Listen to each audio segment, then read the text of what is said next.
strategy, and this is sort of old school stuff, but every once in a while it works, and I use this sort of lighting often when I'm at a bride's home and I have one window light. I'll mimic exactly what I'm going to show you. I often will photograph if a mom brings a little child in and they have a very traditional, very classic dress. I'll do this style of pose. Usually with a 3 or 4 or 5-year-old child, it's harder to do than a 2-year-old or a 1-year-old baby, but it's doable. And it's a very, very nice, it's a very elegant lighting.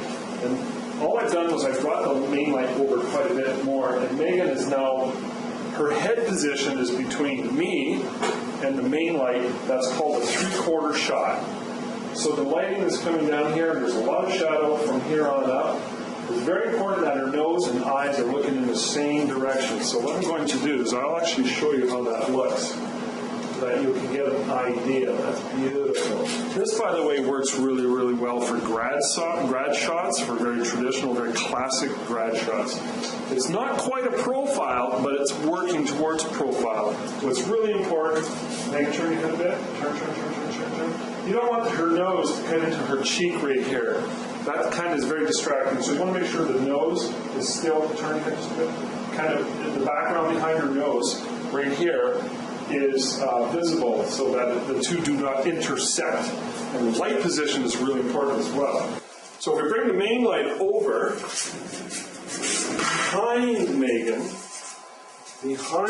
we can get what's called a profile light. I photograph profile lights all the time. Turn your head that way. Turn. You want a full profile. It's really important that you have somebody who has a good little nose like she has. If you have a lady who's got a nose that's sort of hooky or biggie, it's not going to work. I photograph babies a lot using full profile and grad sessions quite a bit. Other than that, for the most part, it's not something that I use a lot. If I get a guy in here or a lady in a uniform, say military or firefighter or whatnot, this is a nice, very traditional pose. It works out really well. So turn your head some more. More. Turn. Good. You don't want to see that back eye. Okay? So when I'm photographing a little baby, I'll get mom position 90 degrees to the subject, and I'll be over here, exactly 90 degrees, photographing. Turn your head a little more. Turn your head some more. Good. Nice. Just an itty bitty smile. Just there we go. Good. So it's beautiful light. It works really, really well when done properly. Now let me just show you Rembrandt lighting. Not something I do a lot, but Rembrandt lighting. You've got to get the main light at a very, very sharp angle, nice and high. It's almost 90 degrees.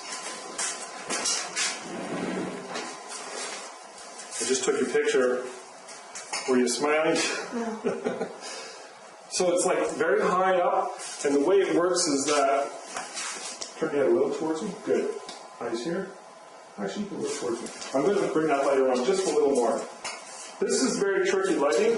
It's very, very classic lighting. And the way you can tell Rembrandt lighting is working is you've got a little triangle right here. Turn your head this way a bit. Chin up. Tilt your head a bit this way. Let me see. Turn your head this way. Tilt this way. Good. See that triangle right in there?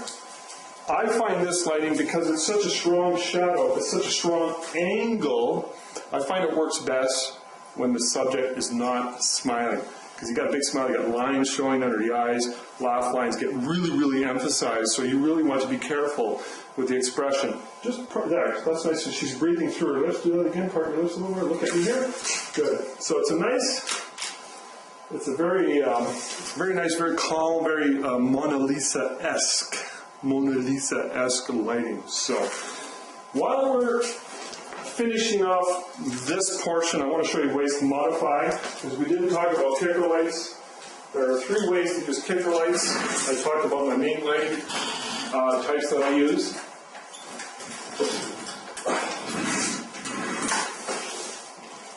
We have a strip light back here, and we have a strip light back here.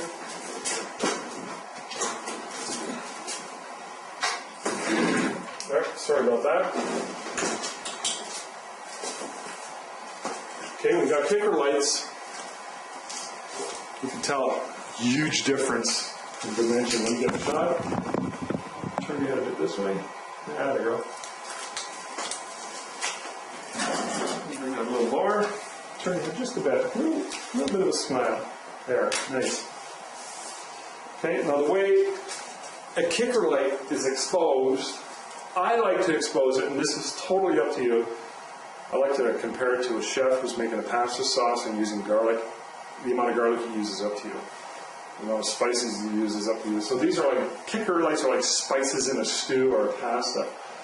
If the main light is at f8, a good safe range is 5.6 to f8, so about 1 to half a stop, or the same as the main. If you want the kicker light to be really hard, which will work in high fashion or some really funky senior lighting, crank it up over what the main light is. So if the main light's at f8, you can go f16. Be careful though, it may look bad, so you got to watch how that light is exposed. I like to use it at about 1/2 a stop under the main to about the same as the main. And it's creating a nice specular highlight.